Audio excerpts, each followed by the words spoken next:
Yesterday, we received a transcript that was a transcript of an ex parte meeting that occurred on Friday. Right. This is the one. Before the Monday. Sorry, sorry, just so that we're clear for the record purposes. This is the transcript I gave y'all at the end of yesterday that reflects Ms. Love had said, oh, yeah, we had, and in court on the record, but ex parte discussion that led to the Monday, June 10th ex parte. So that's what you're talking about? Let me be more artful. Yes. Okay. We were made aware, leading to the recusal of Judge Glanville, that there was an ex parte meeting that occurred on June 10th, Monday, June 10th. We were not told by the state, we're not told by the judge that had occurred. We found out about it, luckily, and by happenstance. We then demanded a transcript. We complained about said ex parte, inappropriate ex parte meeting. At no point, when the court finally acknowledged that there was an ex parte meeting that occurred on Monday, June 10th, at no point did the court or the state at that point acknowledge, oh, by the way, there was another ex parte meeting that occurred on June 7th. We sat there after finding out about one ex parte meeting and having to drag the truth out. We sat there and the state and their co-conspirator, the trial court, were silent about the first ex parte meeting that happened on June 7th. What happened in that meeting on June 7th? The state went in and disparaged defense counsel. The state, with no one else there, trashed a fellow member of the bar, Mr. Melnick, trashed another fellow member of the bar, Caleb Bumpus, presumed the guilt of all these individuals, including my client, Shannon Stillwell, and all but accused myself and Mr. Steele of being co-conspirators in this YSL enterprise. And the judge agreed. And the judge said in this ex parte meeting, yes, I've observed these things. The judge presumed the guilt of all the defendants. The judge presumed the guilt of myself and co-counsel, Mr. Steele.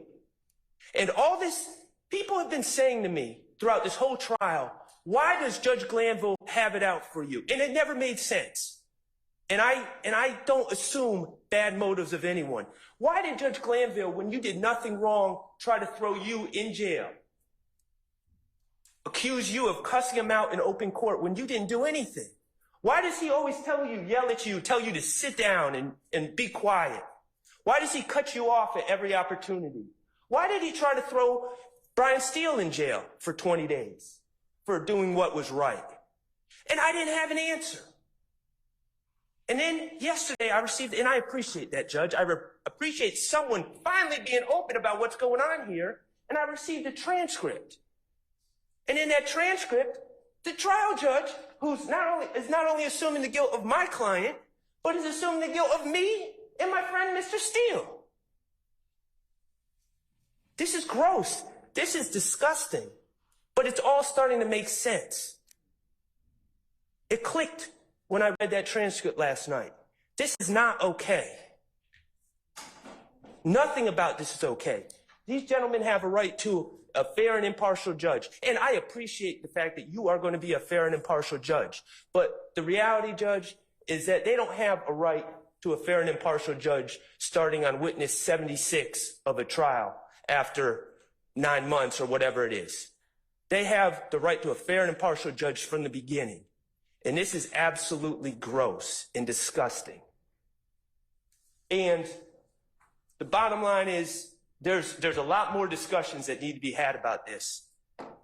But the bottom line is, if you ask me, do we need to revisit the rulings of the judge who sits in chambers secretly and talks to the other side and says, yes, I've been observing this. I've been observing this about what's going on at trial. The judge that says, not only I'm going to meet with you on Friday and on Monday, but if we need to talk during the weekend, yeah, we can do that. The judge that suggests handing Mr. Copeland a list of questions. Do we need to revisit those rulings? Absolutely, we need to revisit those rulings. We need to revisit everything. This is broken, and it's not okay.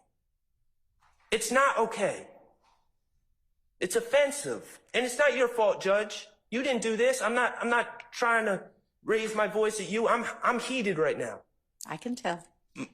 My steam's been coming off my bald head all night. Nothing about this is okay. Yes, we need to revisit everything. That's my stance. Okay, thank you. And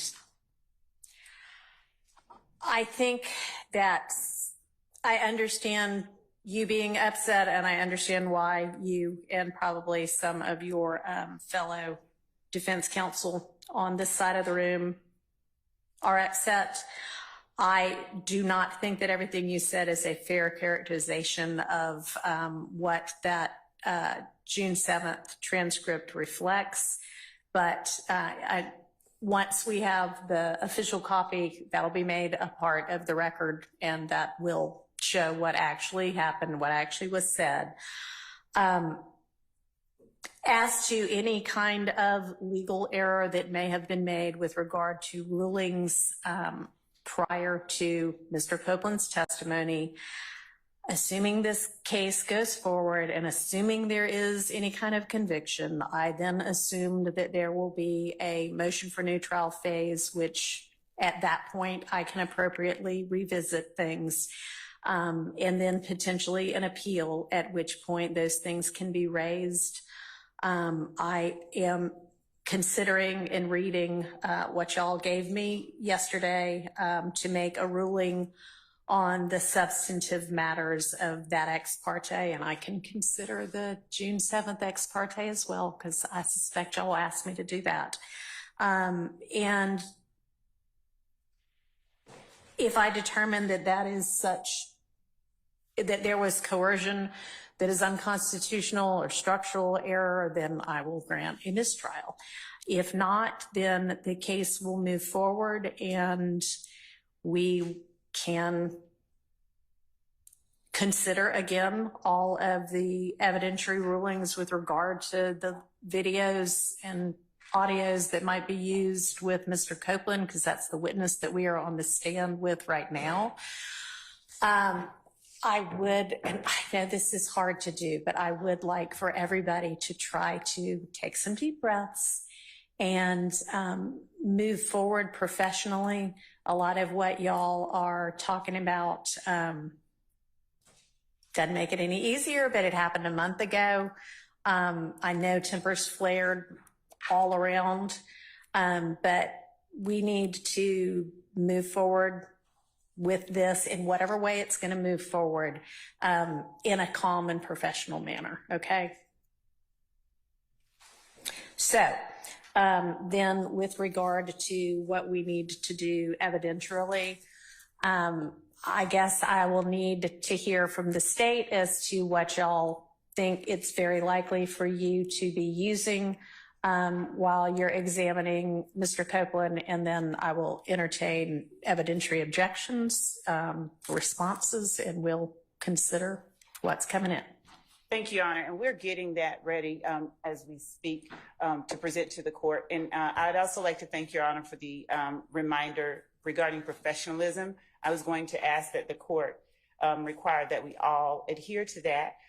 Being called co-conspirators is not something that I would expect to have heard, no more than I would expect to level a assertion that Mr. Schardt is a defendant. So I'd ask that that all sides be required to adhere to the court's admonition. Okay, well, again, the transcript will reflect what was actually said in there, and there are some allegations that if I were an attorney and it were leveled against me, I mean, I am an attorney, but you know what I mean, practicing in a case, I would be a little hot under the collar as well.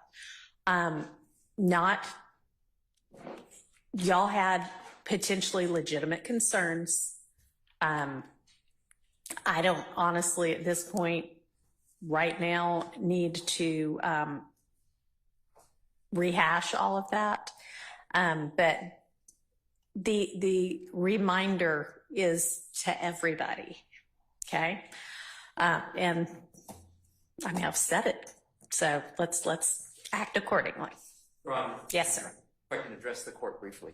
I filed a supplement to the Mr. Kendrick's motion for a mistrial this morning. I just want to make sure the court's aware of it. I am aware of it. I have not yet had a chance to look at it, but that's got it. Thank you, Your Honor.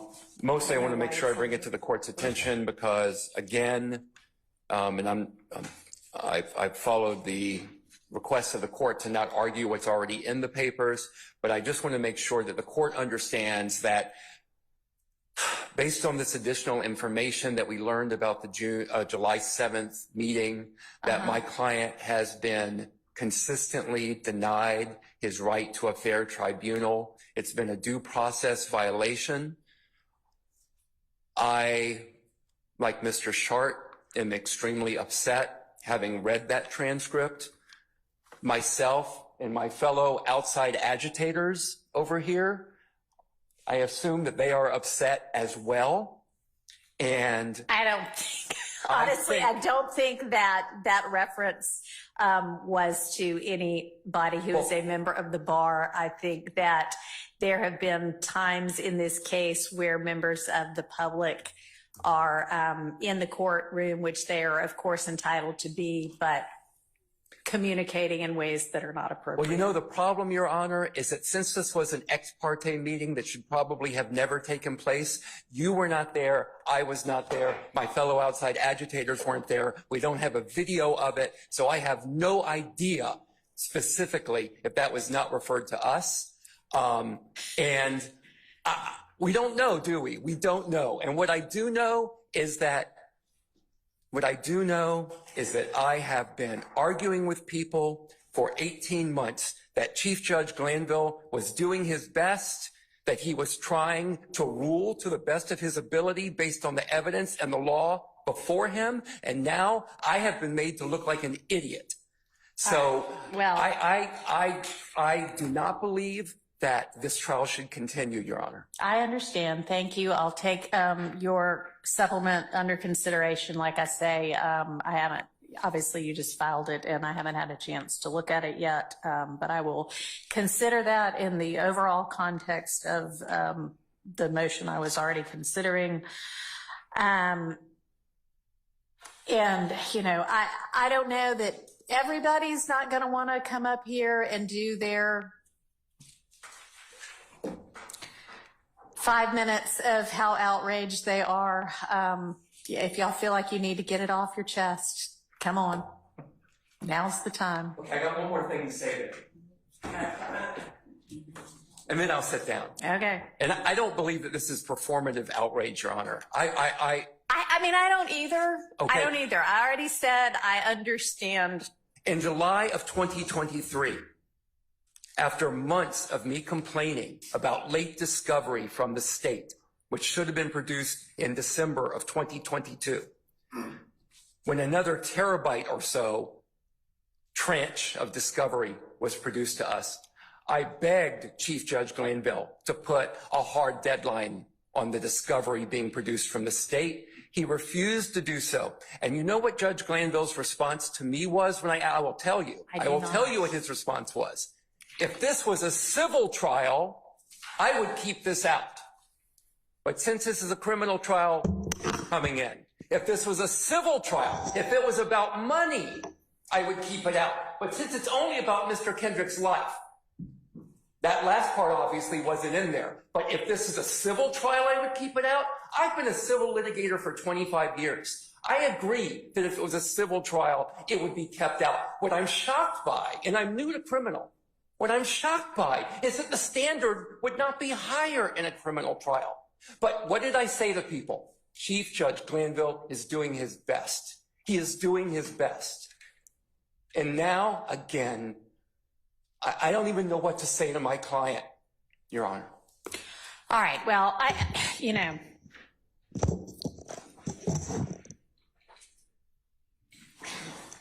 What do I say? I don't know. Obviously, I don't know what to say right now either. But I think that, while again, I understand frustration, let's be careful about disparaging a respected judge. I do think that he has, and I haven't looked at every transcript yet because they haven't all been produced yet, but I don't think you're wrong that he has been trying his best and doing his best. And, we all as lawyers know that everybody talks about lawyers trying to herd cats, and that's not inaccurate. This is a big case. There are a lot of good litigators on this case, but with a lot of good litigators probably comes a lot of egos as well. And I think sometimes it is possible to sort of get